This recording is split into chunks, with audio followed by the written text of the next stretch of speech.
Bismillahirrahmanirrahim. Assalamualaikum warahmatullahi wabarakatuh. Waalaikumsalam warahmatullahi wabarakatuh. Alhamdulillah nahmaduhu wa nasta'inuhu wa nastaghfiruhu wa na'udzu billahi min shururi anfusina wa min sayyiati a'malina. May yahdihillahu fala mudilla lahu wa may yudlil fala hadiya lahu. Asyhadu an la ilaha illallah wa asyhadu anna Muhammadan abduhu wa rasuluh. La nabiyya ba'dahu. Allahumma shalli ala sayyidina Muhammad wa ala ali sayyidina Muhammad. Qala Allah ta'ala fi kitabil karim wa a'udzu billahi minash shaitonir rajim. Bismillahirrahmanirrahim. Kuntum khaira ummatin ukhrijat lin-nas ta'muruna bil ma'ruf wa tanhauna 'anil munkar wa tu'minuna billah. Wa Nabi sallallahu alaihi wasallam man shalla al-fardhain dakhala al-jannah. Sadaqallahu alaihi wasallam wa rasulullah sallallahu. Bapak-bapak, ibu-ibu yang dimuliakan Allah Subhanahu wa taala, khusus yang kami banggakan, kami muliakan ketua pengurus masjid di lingkungan Pemda Tanah Datar, para ulama, para tokoh adat masyarakat, ini mama yang sama-sama mengharap ridha Allah Subhanahu wa taala. Bersyukur kita kepada Allah Subhanahu wa taala. Hari ini masih udah pakai seragam, Pak. Pak masih pes Kodim 0307. Masyarakat sini. Bersyukur kita kepada Allah Subhanahu wa taala, bahwasanya Allah Subhanahu wa taala masih memberikan kepada kita kesempatan untuk bisa beribadah kepada Allah Subhanahu wa taala. Satu langkah kaki yang kita langkahkan ke masjidnya Allah Subhanahu wa taala ini, Allah taala akan berikan ampunan dosa, meningkatkan derajat dan menambah pahala. Mudah-mudahan itu ibadah kita sebagai bentuk pengabdian kita kepada Allah Subhanahu wa taala sebagai seorang hambanya Allah Subhanahu wa taala. Di mana-mana, Pak, kalau namanya hamba itu nggak boleh neko-neko, betul nggak, Pak? Hamba duduk aja diatur, Pak. Hamba itu duduk aja diatur. Hari ini kebalikan, Pak, kita hamba itu seenaknya sendiri, nggak ikut apa kata raja. Ini namanya hamba yang kurang ajar. Mudah-mudahan kita menjadi hamba yang taat, hamba yang menurut kepada Allah Subhanahu wa taala. Amin Allahumma amin. Salawat dan salam senantiasa kita curahkan, kita haturkan kepada junjungan kita Nabi Muhammad sallallahu alaihi wasallam.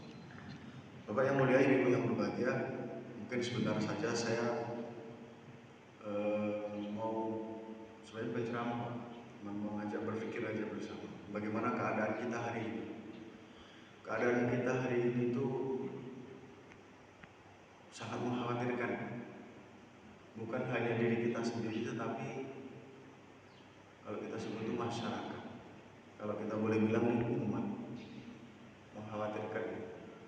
Apa yang perlu dikhawatirkan? Kalau cuma harta, kalau cuma tidak bisa makan, itu bukan sesuatu yang sangat mengkhawatirkan bagi orang beriman.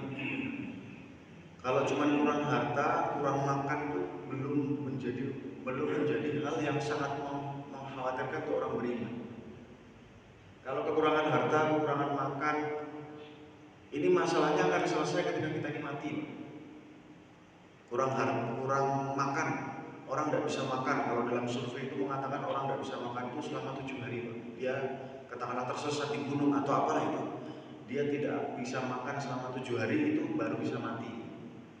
Baru dia mati. Begitu pula dengan minum. Ketika dia sudah tidak dapat minum selama 3 hari, kalau kata saintis itu, kata orang-orang ahli dalam kesehatan, dalam badan manusia itu, 3 hari dia tidak bisa minum, dia akan dehidrasi, kemudian dia mati, jadi sebab kematian. Bahkan yang disebut dengan nafas, Pak. Nafas itu sendiri. Nafas itu kalau dia sudah mulai 3 menit tidak bisa bernafas, menjadi sebab kematian. Cuma yang namanya makan, minum, nafas, apalagi harta, Pak, itu resikonya satu aja. Apa resikonya? Resikonya paling-paling mati. Resikonya paling-paling mati. Setelah mati apa butuh nafas, butuh makan, butuh minum, Pak? Enggak. Kalau orang mati butuh nafas, butuh makan, butuh minum, Pak, wah kita yang repot. Nganter makanan ke kuburan, nganterin minum ke kuburan, kan begitu. Jadi makan, minum, kekayaan, kurang harta, segala macam itu resikonya paling-paling mati. Tapi ada satu perkara yang paling penting, Pak. Kalau namanya kurang iman, nah ini, Pak, kurang iman atau tidak beriman, itu resikonya apa? Resikonya paling-paling masuk neraka. Resikonya paling-paling masuk neraka. Jangankan kurang iman, Pak, kurang satu sholat saja. Satu sholat yang ditinggalkan dengan sengaja, maka Allah Subhanahu wa Ta'ala akan sediakan tempat duduk VIP di dalam neraka, yang dia akan duduk dalam neraka selama satu hukum, kata ulama. Dalam satu hadis dikatakan satu hukum. Satu hukum itu lamanya 80 tahun. 80 tahun itu 80 tahun akhirat dikalikan 1000 tahun di dunia. Berapa, Pak? 80.000. Bapak nunggu bis di halte satu hari satu malam aja bosan. Apalagi ini dibakar selama 80.000 tahun. Kalau kata orang tidak sholat, apa paling-paling neraka, neraka paling-paling. Ini masalahnya di sini. Maka hari ini Bapak Ibu yang mulia, yang menyebabkan kita ini jauh dari Allah Subhanahu wa Ta'ala itu masalahnya ini, Pak. Kita nggak yakin. Kita lebih banyak berbicara masalah bagaimana meningkatkan kekayaan, bagaimana meningkatkan kesejahteraan. Tapi padahal ada satu perkara yang harus kita sama-sama pikirkan, yaitu bagaimana PR kita ini menyempurnakan yang disebut dengan iman. Itu, Pak. Karena apa? Kalau iman sudah sempurna, iman dalam diri kita sudah sempurna, maka nanti amal akan sempurna. Amal sempurna, muamalah, muasyarah, akhlaknya akan sempurna. Jadi hari ini, Pak, bisa kita tebak, bisa kita selesaikan. Kenapa sekarang banyak penjahat? Karena imannya tidak sempurna, tidak takut kepada Allah Subhanahu wa Ta'ala. Betul dong? Nah, masalahnya kenapa hari ini tidak takut kepada Allah Ta'ala? Hari ini karena iman tidak sempurna. Hari ini kenapa iman tidak sempurna? Karena tidak pernah masuk dalam masjid. Nah, sudah terkenal pokoknya, Pak, kalau Quraisy itu pasti akan selalu mengajak kembali ke surau. Dan sekarang yang sudah di masjid saja masih punya masalah, Pak. Yang di dalam masjid imannya masih punya masalah, tidak yakin.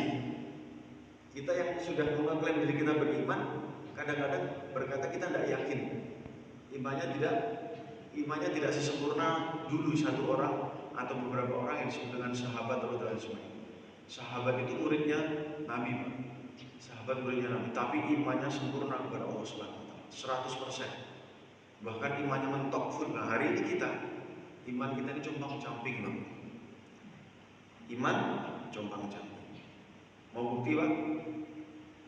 Nah, sekarang kita coba bagaimana keadaan iman para sahabat, bagaimana keadaan kita. Dulu para sahabat ketika iman mereka sudah sempurna, maka mereka langsung mendapat pertolongan Allah Subhanahu wa Ta'ala dengan cash. Satu orang sahabat, dia ketika dalam perjalanan, ontanya mati. Maka sahabat-sahabat yang lain bilang, ayo bonceng. Nanti kamu ketinggalan rombongan, onta. Tinggal aja. Begitu sudah ditinggal, dia sholat. Begitu sholat selesai, 2 rakaat sholat hajat, maka dia doa kepada Allah, ya Allah, saya tidak berhajat, tidak minta kepada ini onta, tapi saya hanya minta kepada Engkau, ya Allah. Engkau yang bisa menyampaikan aku ke sana. Engkau bisa menyampaikan aku ke sana dengan sebab perantaraan makhluk, dengan sebab berlawanan dengan perantaraan makhluk, atau tanpa sebab. Sebagaimana Engkau menciptakan manusia ada sebab bapak dan ibu, sebagaimana pula Engkau berkuasa menciptakan manusia tanpa bapak, tanpa ibu, atau berlawanan dengan sebab Engkau menciptakan adanya manusia hanya dengan sebab perantaraan ibu saja. Allah kuasa. Belum itu turun tangan, maka onta sudah berdiri lagi hidup. Kemudian naik lagi itu sahabat, kemudian jalan. Dikisahkan ontanya yang tadi mati lebih sehat daripada keadaan sebelum dia mati, sehingga dia sampai duluan sebelum teman-temannya sampai. Bahkan ada satu riwayat mengatakan sahabat itu sudah mati, sudah tua mati, ontanya masih hidup. Kira-kira nih, Pak, apa yang menyebabkan ontanya bisa hidup lagi? Karena keadaan iman para sahabat. Sehingga sholatnya bisa menyelesaikan masalah. Itulah yang disebut dengan wasta'inu bis sobri was sholat. Satu orang sahabat lagi, Pak, namanya Tamim Ad-Dari ini hidup di zaman Nabi. Kemudian Nabi meninggal, dia masih hidup sampai kepada masa kekhalifahan Sayyidina Umar. Tiba-tiba di Madinah itu, tiba-tiba ada gunung Merapi di Madinah dan tiba-tiba meletus. Maka Sayyidina Umar datang ke masjid. Umar masuk masjid dan mengatakan, Wait, Tamim itu gunung meletus, coba diatasi.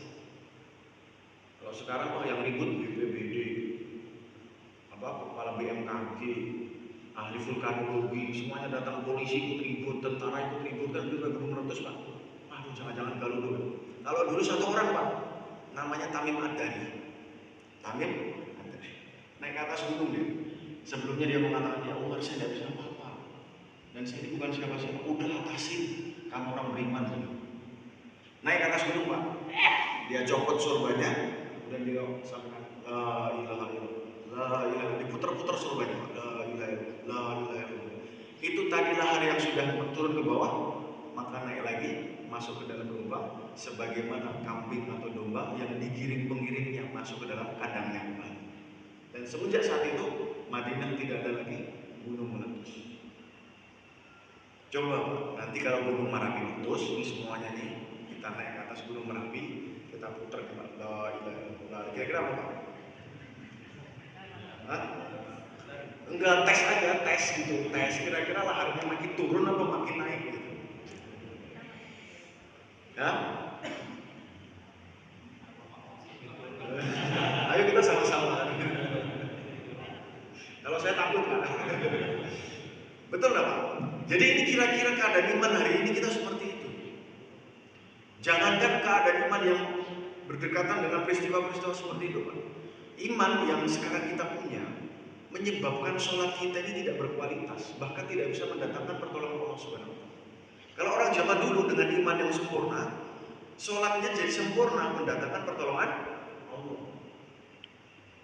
Kalau zaman dulu Pak, imannya para sahabat dengan sholat, iman sempurna, akhirnya dengan sholat menyelesaikan masalah yang tadi Pak diceritakan. Angkat tangan setelah sholat, ontanya hidup lagi. Kalau hari ini sholat dengan sholat, kalau sahabat dengan sholat masalah selesai. Kalau kita dalam sholat masalah selesai Pak. Sama atau beda? Kalau dulu sahabat dengan sholat masalah selesai. Kan iman sempurna, udah sempurna nih. Dengan sholat masalah selesai. Kalau kita hari ini dalam sholat masalah selesai. Digigit nyamuk, masalah selesai dalam sholat. Atau kalau enggak, uang 50.000 tadi gimana ya hilang? Wah, gimana ya? Wah, di dalam dompetnya di mana? Sepertinya dompetnya di bawah kursi jadi. Atau di bawah bantal. Rakaat pertama belum selesai Pak masalah. Setelah subuh gitu kira-kira. Begitu rakaat kedua, kayaknya tadi di atas kulkas deh. Coba di atas. Oh iya di atas kulkas. Begitu setelah itu masalah selesai Pak. Ketemu dompetnya di atas kulkas. Jadi dalam sholat masalah selesai. Subhanallah, keadaan iman kita. Jadi di dalam sholat kita seperti mengigau, cerita sendiri, bikin cerpen gitu Pak. Bikin cerpen di dalam sholat gitu bahasanya. Coba kalau Bapak ini panggil sama Pak Bupati, dipanggil face to face, berhadap-hadapan. Terus ketika Bapak berhadapan dengan Bupati, terus Bapak Bupatinya di sini. Kira-kira gimana? Itulah kondisi sholat kita.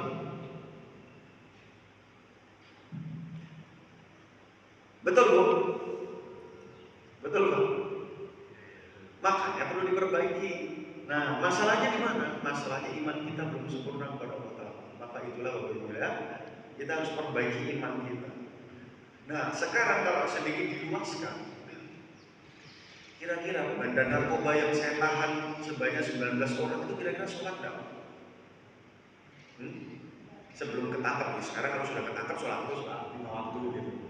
Sebelum ketangkap kira-kira sholat enggak dia? Ini orang yang maling sapi, maling motor, kira-kira sebelum ketangkap sholat enggak? Itulah masalahnya. Inna sholata tanha 'anil fahsya'i wal munkar. Karena dia jauh dari sholat, jauh dari masjid, imannya tidak sempurna kepada Allah Ta'ala, maka akhirnya dia melakukan kejahatan. Yang mau saya ajak siapa? Yang saya mau ajak adalah seluruh orang, tetapi diawali dari bapak dan ibu sekalian yang sudah biasa ke masjid. Kalau saya punya motor namanya Honda Vario, rusak dibawa kemana? Bengkel, bengkelnya motornya motor Honda Ahas lah, ya kan? Nggak mungkin bengkel Piaggio, nggak mungkin bengkel orang yang lama.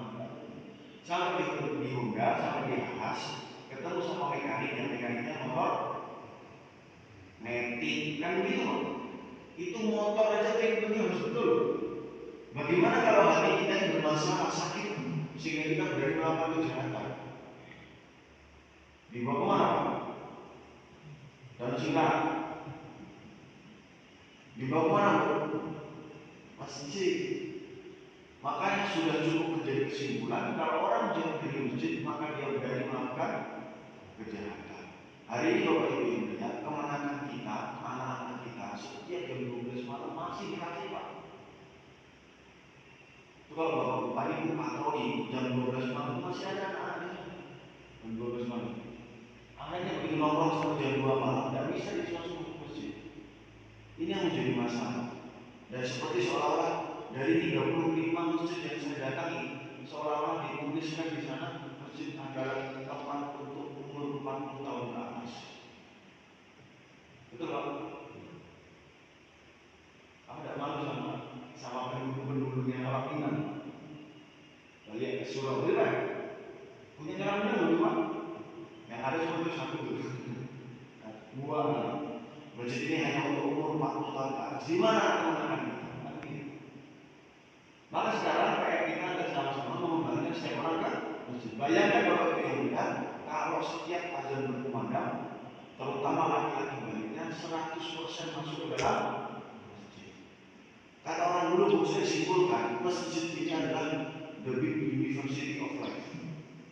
Universitas kehidupan untuk setiap manusia. Karena apa? Di masjid diajari agama, di masjid diajari adat, di masjid diajari adat. Dan yang paling penting adalah di masjid diajari yang disebut dengan ketaatan. Oh Pak, untuk menyelesaikan masalah bangsa ini perlu orang-orang pintar Pak. Dari kapan Pak orang Indonesia ini tidak pintar? Pintar semua, sekolah semua. Apakah masalah selesai? Kemarin ada kecelakaan di perempatan Cindomatos itu. Anak pelajar proposal gue dari sini orang tua akhirnya ketabrak jebret meninggal yang orang tua anaknya kakinya patah. Kira-kira kalau kita tanya itu pelajar itu sekolah tidak? Kita tidak kira-kira orang sekolah. Apa ada konsepnya orang sekolah itu bodoh? Tidak Pak. Jadi Indonesia ini bukan sekedar butuh orang pintar, tetapi yang hilang dari Indonesia adalah orang taat. Bukan orang pintar, bukan orang taat. Kalau orang Indonesia ini taat, sudah selesai masalah. Betul Pak? Ada misalnya syarat misalnya kita menurut orang sini kan tidak boleh bilang bodoh. Kita semua kan anak sekolah. Betul kan? Tapi kenapa hilang itu falsafah? Karena hilangnya sunnah ketaatan. Nah ketaatan itu ada di mana Pak? Ada di dalam iman, kan gitu. Ada di dalam masjid. Itu aja berarti kita selesai masalah. Maka Bapak bingung ya, tempat paling terbaik untuk mendidik ketaatan kepada Allah Subhanahu wa Ta'ala kepada peraturan adalah kenapa? Karena yang diri iman, yang diri hati untuk membangun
profesi siapa selesai masalah itu punya orang Minang. Kenapa sekarang kita bingung? Anda bisa disalah-salah, bisa diambil balik ke masjid kan begitu. Kenapa Bapak Ibu sekarang bingung menyelesaikan masalah? Menyelesaikan masalah dengan mengembalikan setiap orang masuk ke dalam masjid. Kalau dia sudah sholat, dia akan beriman kepada Allah Taala. Inna sholatan tanha fahsya'i wal munkar. Akan juga dia akan menjadi pribadi yang baik. Karena yang akan memperbaiki siapa? Allah bukan kita. Kalau orang sudah masuk masjid, ada satu hadis mengatakan, kalau pintu sudah ditutup, maka terserah daripada pemiliknya akan membuka. Pemilik yang masuk siapa? Bukan muslim, tapi kalau yang mulia itu yang berbahagia, mari kita kembalikan mereka. Caranya dengan apa? Dengan door to door, dengan menjemput satu-satu. Jangan dikirim WhatsApp, jangan diteriaki dari masjid, jangan pakai perda, jangan pakai surat edaran. Dijemput satu. Kira-kira Pak yang harusnya masuk dalam masjid ini berapa orang? 2 jam. Sekarang di mana Pak? Hilang dari orbitnya Pak. Maka harus dijemput door to door. Karena apa? Dulu zaman jahiliyah Nabi jemput Pak door to door. Nabi jemput door to door. Zaman jahiliyah Nabi nggak pakai utusan, nggak pakai kulit, nggak pakai apa, Nabi jemput door to door. Mohon maaf, tidak sepakat. Zaman jahiliyah itu, jahil itu namanya bukan bodoh, tetapi tahu tapi sengaja. Tembok putih, pakai pilang besar, dicoret. Kalau ditanya, ini tembok putih ini kira-kira menurut kamu, menurut akal kamu kan sekolah, boleh dicoret? Jawabannya, tidak boleh. Karena dia jahil. Ada anak sekolah Pak, tidak mau dia bimbingan Pak, ditolak-tolak. Tapi karena dia jahil, jadi Pak, ini akhirnya mereka pukul berbahaya. Kalau ditanya kamu tahu dari anak-anak, teman-teman tidak mau dijahil. Dia bilang, tapi karena jahil, dia senang. Jahil itu sengaja, Pak, tahu tapi sengaja. Dulu zaman jahiliyah, mereka ini tahu ada Allah yang satu di atas langit yang punya Ka'bah. Mereka tahu namanya Allah Tuhan yang satu di atas langit. Tetapi mereka membuat 360 berhala Tuhan mereka di bawah bumi. Sehingga ketika setelah selesai tawaf di Tuhan yang satu, mereka mentawafi berhala 360. Mereka tahu tidak boleh membunuh anak, tapi mereka membunuh anak, mereka hidup jadi zaman jahil, ya, itu zaman bukan kebo, tapi tahu tapi sengaja. Sekarang zaman jahil, kita tanya Pak, di dalam asrama Polres itu pakai teologi, sel asrama Polres, di dalamnya kita kasih kita tanya kira-kira boleh nggak tahu kayak di bawah? Nggak boleh. Tahu nggak? Boleh nggak jawab? Nggak boleh. Boleh nggak mereka berkelahi pukul atau menganiaya orang? Boleh nggak mereka mencabuli? Ada remaja angkatan 65 mencabuli anak umur 12 tahun. Remaja angkatan 65. Remaja angkatan 65 mencabuli anak umur 12 tahun. Umurnya 51 Pak. Tapi masih mau sama anak 12. Kan remaja angkatan 65. Kalau ditanya boleh nggak? Dia bilang, mereka tahu, tetapi senang, mungkin hilaf. Mereka tahu, berarti hari ini umat dalam keadaan. Zaman jahiliyah itu ada nabi loh, bukan hanya Buya Ajengan, Gus, bukan nabi, tapi nabi belum door to door. Umur 0 sampai umur 40 tahun, nabi belum door to door, belum diperintah untuk dakwah, maka nabi tidak door to door. Begitu umur 40 tahun, turun satu ayat, Iqra bismi rabbikal ladzi khalaq. Betul Pak ya? Sampai ayat berikutnya, sampai ayat mengatakan ya ayyuhal mudaththir qum fa'anzir wa rabbaka fakabbir. Hingga Nabi SAW door to door, jemput satu persatu. Sebelum Nabi door to door, dibeginikan sama masyarakat. Sidik, amanah, tabligh, fatona. Begitu Nabi door to door, gila, majnun, berdusta agama, pengkhianat, mata dan dosa, pemisah antara bapak dan anak, pemecah belah umat. Tapi satu sisi Begitu Nabi dihina-hina, Nabi dor-dor, Abu Bakar masuk Islam, Sayyidina Ali masuk Islam, Abu Ubaidah masuk Islam, Abdurrahman bin Auf masuk Islam. Nah, sekarang Pak pilihannya, kalau Bapak cuma berdiri di masjid dan hanya mengatakan yang penting saya tidak dor-dor, maka umat tidak akan tunduk. Dan bahkan sampai merosot. Dulu Pak, coba maghrib sampai isya anak-anak ramai di masjid. Sekarang maghrib sampai isya anak-anak di mana? Yang sekarang tinggal anak-anak umur 65 di masjid, betul nggak Pak? Padahal katanya yang punya Minang itu orang tanah datar, yang dia punya Bukit Marapalam, yang dia punya Kampung Pariangan, yang dia Luak dan Tubuh. Di mana sekarang ini orang tanah datar yang menjadi hulu sudah kehilangan caranya untuk memperbaiki diri sendiri. Bagaimana dengan diri? Apa Bapak dari risau nih, Ibu dari risau nih? Saya ini orang Jawa Pak, mohon maaf, saya risau nih. Sedih saya mikirkan Luak dan Tubuh ini bagaimana caranya adat bersani syarat bersani itu kita belum. Yang saya bilang nih Pak, keajaiban dunia nomor 21. Keajaiban dunia nomor 20-nya itu sebelah. Tidak ada di tempat lain, betul Pak? Apa ada daerah yang berani mengatakan adat bersani syarat bersani kita belum? Tidak ada Pak. Mekah Madinah aja tidak berani loh. Yang berani orang Minang loh Pak. Ini bukan hanya sekedar berbicara masalah falsafah, ini berbicara masalah spirit, kemauan yang sangat keras. Ini orang yang buat ini Pak, kira-kira kalau bangun dari kubur terus ketemu sama bapak sama ibu, dia ngomong apa kira-kira? Hah? Marah-marah Pak, betul nggak? Unjuk-unjuk, ini orang Minang dia, yang menjadi generasi penerus kami. Bagaimana kalian ini? Pengkhianat kalian, begitu mungkin Pak. Betul Pak? Betul Bu? Marah-marah dia. Nah makanya supaya nggak marah-marah nanti ketemu di akhirat, mari kita kembalikan perkara ini, kembalikan setiap orang ke masjid, sehingga akhirnya nanti ketika setiap orang kembali ke masjid, kembali kepada ketaatan kepada Allah Subhanahu Wa Taala, maka masyarakat madani Badadun Thayyibatu Baru akan tercipta dengan sendiri.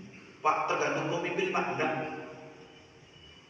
Dulu pernah Indonesia dipimpin sama satu orang ulama. Gak main-main Bu, ulama. Siapa? Gus Dur. Indonesia berubah menjadi baik? Enggak. Bukan masalah ulamanya. Mau dipimpin malaikat Jibril sekalipun ini negara, tapi kalau masyarakatnya enggak sholat, tetap baik. Tapi mau dipimpin satu iblis sekalipun, kalau masyarakatnya sholat, nanti Allah akan berikan perubahan kepada pemimpin. Karena masyarakatnya. Maka Bapak Ibu ya, PR kita sekarang jangan sampai satu orang di tanah datar ini yang dia meninggalkan selesai masalah. Insyaallah Pak, dijemput Bu, dijemput ya. Bapak jadi bapak yang baik, ibu jadi ibu yang baik. Anak-anak kita ini kehilangan sosok bapak sama ibu. Hari ini bapaknya nggak peduli sama anak, hari ini ibu nggak peduli sama anak, sehingga anak-anak sekarang ada di kafe, nongkrong. Juga termasuk tetangga kita Pak. Jangan dibiarkan. Nabi SAW tidak rela Pak satu orang masuk dalam neraka. Saya kemarin bilang sama Pak Kabak, Pak, kan ada evaluasi masjid Bu, evaluasi masjid. Setelah 30 masjid, kami undang masjid-masjid, pengurus masjidnya, kami tanya satu-satu. Bagaimana Pak, jumlah laki-laki balik di tempat Bapak ada berapa? Kalau sudah ketemu angkanya, sudah berapa persen yang dijemput? Kalau sudah ada kerja itu, kerja door to door, menjemput orang ke masjid, kira-kira masalahnya apa? Ada yang mengatakan, Pak, susah Pak, kami dihina, kami ditentang. Ya akhirnya, ya sudahlah Pak, biarin aja kan. Biarin aja kan. Saya bilang sama Pak Kabak, boleh nggak saya ngomong politik? Sedikit saja. Boleh Pak? Pak, dulu pas zaman pemilu, Bapak biarkan nggak satu orang dia tidak memilih, tidak mencoblos, sehingga tercoret dari DPT? Boleh nggak? Mau nggak? Nggak ikhlas mereka Pak. Jangan sampai satu orang lepas dari DPT, betul Pak? Sehingga dia tidak nyoblos, betul? Untuk masalah pemilu, masalah dunia yang cuma 5 tahun aja Bapak nggak rela loh kehilangan satu suara. Ini kok Bapak biarkan satu orang nyemplung ke dalam neraka selama 80.000 tahun, kok rela itu? Ini apa nggak boleh bolak-balik ini otak Pak sih? Sampai Pak Ketua MUI bilang, Masya Allah betul juga Pak. Masalah pemilu aja kita sungguh-sungguh, yang cuma resikonya 5 tahun. Ini masalahnya belum neraka selama 80.000 tahun. Dibiarin begitu saja. Ini otak kita udah kebolak-balik, Pak. Apa kebanyakan makan lamang tapai itu? Enggak, Pak ya? Karena kita tidak sayang sama umat, Pak, sebagaimana sayangnya Nabi pada kita. Insyaallah, Pak ya? Mungkin itu saja, Pak. Jadi kita jemput besok dihitung ya. Gimana Pak Imam? Ya, dihitung Pak ya. Jumlah laki-laki baliknya berapa? Harus. Setelah itu kita jemput satu persatu. Sehingga kalau sekarang ada 20, nanti besoknya akan ada 40. Kalau sudah 40 bagi tugas lagi akan ada 80. 80 akan bagi tugas lagi nanti menjadi 100. Intinya kerjakan berulang-ulang. Yang ketiga, jangan berpikir hasil. Itu aja Pak. Bapak cuma ditugaskan ngomong aja. Assalamualaikum, mari ke masjid, ramaikan masjid. Selesai, orang mau masuk masjid, bukan urusan kita. Urusannya, Pak sesak Pak, door-to-door. Pak, hari ini orang jualan panci sama ember, door-to-door. Pukul-pukul, door-to-door Pak. Ini untuk masalah agama, Bapak nggak berani door-to-door. Jemput satu persatu. Pokoknya kerjakan, kemudian jangan berpikir hasil, berulang. Insyaallah ya, mudah-mudahan kita akan menjadi masyarakat yang madani, baldatun, thayyibatun, karena mau upacara sebentar saja kan begitu ya. Saya juga upacara, cuman yang penting hari ini pagi ini saya mengajak kerisauan kepada Bapak Ibu sekalian. Mari siapa kalau yang mau bertanggung jawab pada tanah datar ini kalau bukan kita sendiri. Minimal dari masjid ke masjid. Bayangkan kalau seluruh masjid tanah datar semuanya laki-laki baliknya masuk dalam masjid. Pada saat azan berkumandang apa yang terjadi? Keberkahan. Walau annal ahlal qura amanu wa taqaw la fatahna 'alaihim barakatin minas sama'i wal ardh. Jangan sampai Pak dari yang sama, dari yang langit menjadi banjir, galodo, yang bawah menjadi kenakalan remaja angkatan 65, narkoba, LGBT, balap motor, angin puting beliung, tanah longsor, semuanya terjadi karena apa?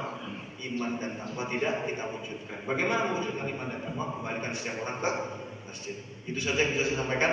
Karena kita mau bicara yang benar datang dari Allah. Kayaknya Pak, besok-besok jangan kesini, orang sudah pintar semua ini. Udah jago-jago ini ya Pak ya. Ini saya seperti memberikan garam kepada air laut. Karena orang Pemda, ya kan, yang dia tahu konsep-konsep ini, kesejahteraan, ketaatan, udah tahu kayaknya, ya Pak ya. Atau baru tahu nih Pak? Hah?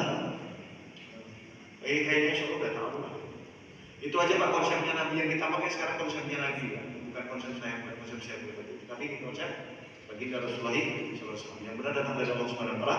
Yang saya pribadi mau dijelaskan. Betul ya? Untuk kesempurnaan majelis kita tutup dengan doa kifaratul majelis. Subhanallah wa bihamdi, subhanallah wa bihamdika, asyhadu an la ilaha illa anta, astaghfiruka wa atubu ilaik. Assalamualaikum warahmatullahi wabarakatuh.